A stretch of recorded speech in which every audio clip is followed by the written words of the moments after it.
I am the tofu golem. Please enjoy the video. You begin by creating a durable soap film.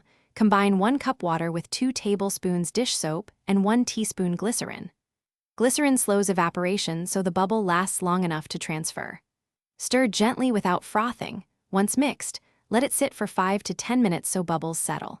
Make sure your paper is prepared nearby. Heavyweight paper or watercolor stock works best because it tolerates moisture. Grab a clean straw and a shallow bowl so you can form a controlled bubble immediately.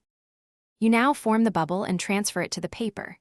Dip the straw into the solution, lift gently and blow slowly to create a single stable bubble. Control airflow so it grows evenly. Once the bubble is stable, angle the paper toward the bubble and bring it in to barely touch the bottom of the film.